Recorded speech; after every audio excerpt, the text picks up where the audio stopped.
Unser Vaterland, dienen ihm und die Beine.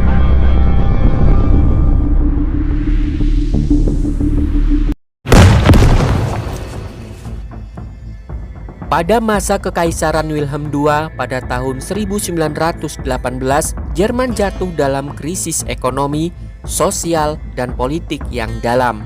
Negara itu mengalami kekalahan dalam Perang Dunia I. Rakyat pun menderita kelaparan, inflasi merajalela, dan pengangguran mencapai jutaan orang.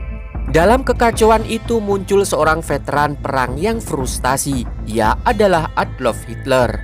Hitler yang pernah menjadi tentara biasa di Perang Dunia I menemukan arah hidupnya dalam dunia politik. Ia bergabung dengan partai kecil yang menentang demokrasi dan menyebarkan kebencian terhadap Yahudi. Partai itu dikenal dunia sebagai Partai Nazi. Dalam pidato-pidatonya yang membakar semangat dan penuh propaganda, Hitler menyalahkan orang Yahudi atas semua penderitaan Jerman. Ia menyebar teori konspirasi bahwa Yahudi merusak ekonomi, mencemari budaya Jerman, dan bersekongkol untuk menguasai dunia. 1933, dalam suasana ketidakpastian politik, Hitler diangkat menjadi konselir Jerman. Tidak lama dirinya menjabat, ia segera membungkam semua lawan politik, membakar gedung parlemen, menyalahkan kaum komunis, dan dari situlah rezim totaliter Nazi mulai berdiri. Partai Nazi membentuk sistem negara yang mengontrol segalanya, dari media, pendidikan, hukum, hingga pikiran rakyat. Dengan simbol swastika, Nazi membangun kultus kekuasaan dengan pasukan SS. Diketahui pasukan SS atau Schutzstaffel, ia adalah pasukan elit yang bertugas mengawasi badan polisi, intelijen, dan semua sistem di Nazi Jerman. Di balik dinding kamp konsentrasi yang sunyi dan di bawah langit malam Eropa yang kelam, jutaan nyawa akan segera direnggut dengan brutal. Tahun 1939, di antara hamparan ladang gandum dan desa-desa kecil di Polandia Tengah, perang datang seperti badai yang tak diundang. Di pagi yang dingin dan berkabut, suara senapan mesin dan derap tank Nazi memecah keheningan di desa kecil itu. Unit yang baru saja menembus garis pertahanan Polandia menangkap ratusan tentara Polandia yang tersesat, sebagian besar tanpa senjata dan berpakaian sipil.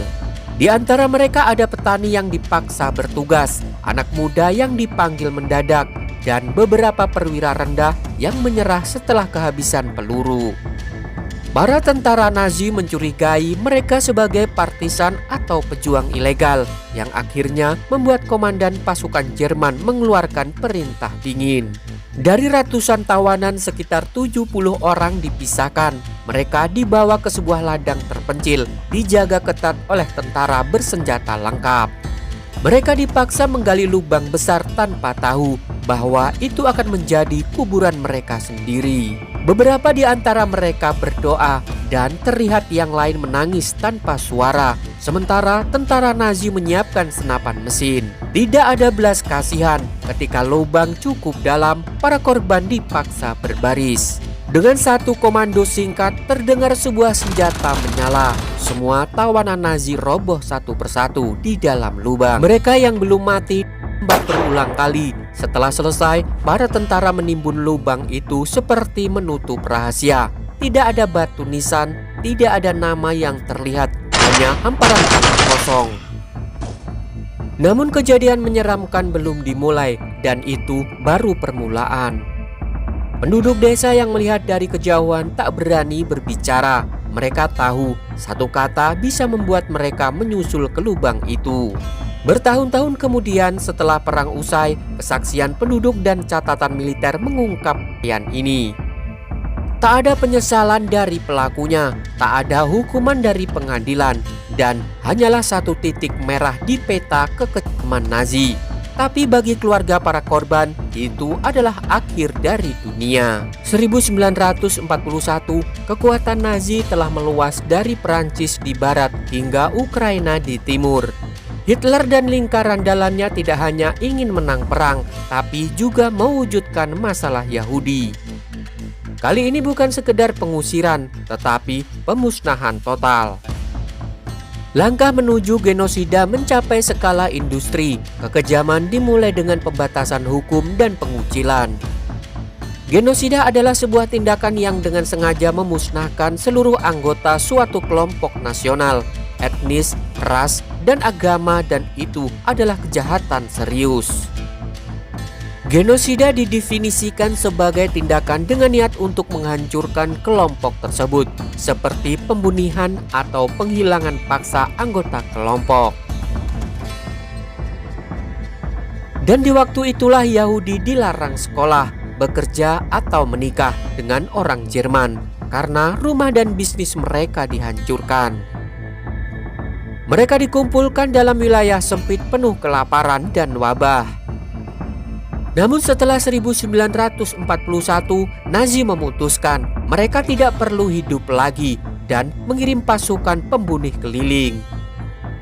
Di belakang garis depan mereka mengumpulkan warga Yahudi, menggali lubang besar dan mengeksekusi mereka satu persatu. Di suatu tempat di Babiar, Ukraina, lebih dari 33.000 orang Yahudi dieksekusi dalam 2 hari. Namun Nazi menganggap ini terlalu lambat dan mempengaruhi moral pasukan. Lalu muncullah sistem pemusnahan berbasis industri dengan jalur terstruktur dan terencana, seperti tahanan dikirim menggunakan kereta barang, dan setibanya di kamp mereka langsung dikirim ke kamar gas beracun. Dan seringkali ruangan itu disamarkan dengan ruang mandi. Tubuh-tubuh dikremasi di krematorium raksasa, rambut, gigi emas, bahkan kulit mereka diambil untuk keperluan Nazi. Yang tidak dieksekusi langsung dipaksa kerja sampai meninggal di tambang, pabrik senjata, atau laboratorium. Meskipun ada laporan awal tentang penghilangan nyawa, sekutu baru benar-benar terkejut ketika kamp-kamp dibebaskan pada 1945.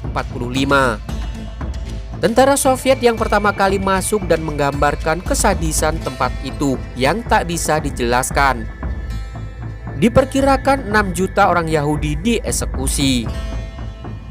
Tapi angka itu hanyalah puncak dari penderitaan. 1,5 juta anak-anak Yahudi dieksekusi, ribuan keluarga hilang tanpa jejak. Komunitas Yahudi yang telah berdiri ratusan tahun di Polandia, Hungaria, Jerman, dan Belanda lenyap sepenuhnya. 1945 sampai 1946 akhirnya pengadilan digelar. Beberapa tokoh Nazi dihukum.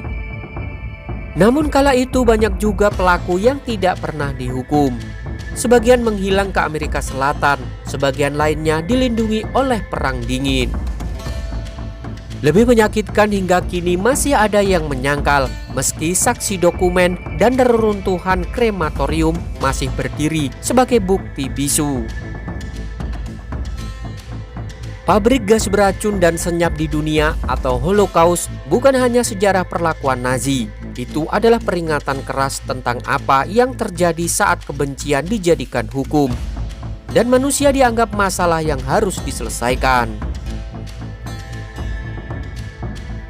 Meski Holocaust paling dikenal karena pemusnahan orang Yahudi, Nazi juga melakukan kekerasan sistematik terhadap jutaan korban lain, termasuk orang Romani.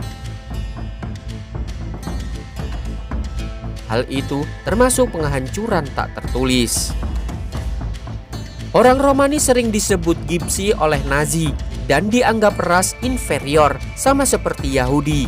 Mereka diburu, dikumpulkan, dan dikirim ke kamp konsentrasi. Sesampainya di kamp tempat mereka dipisahkan, namun tak lebih aman.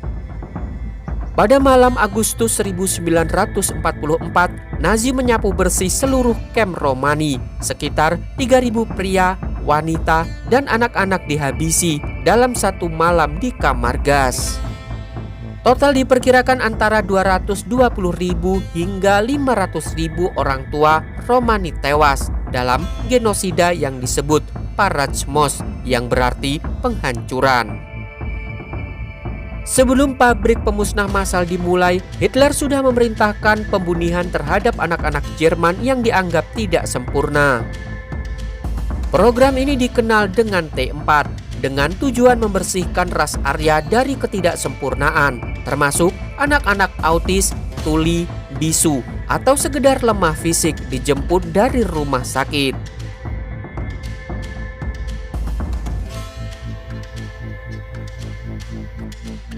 Orang tua sering menerima surat palsu bahwa anak mereka meninggal karena penyakit mendadak. Sekitar 275.000 orang disabilitas tewas dalam program ini.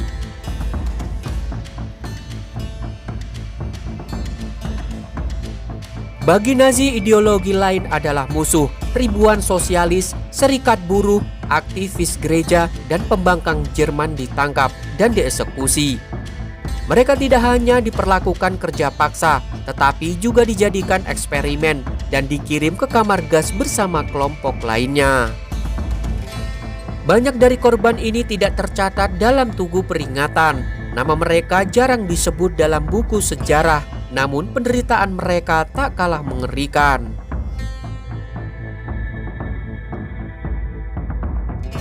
Dokter Nazi seperti Joseph Mengele melakukan eksperimen medis terhadap tahanan, termasuk anak-anak kembar. Banyak eksperimen itu dilakukan tanpa anestesi yang mengakibatkan cacat permanen.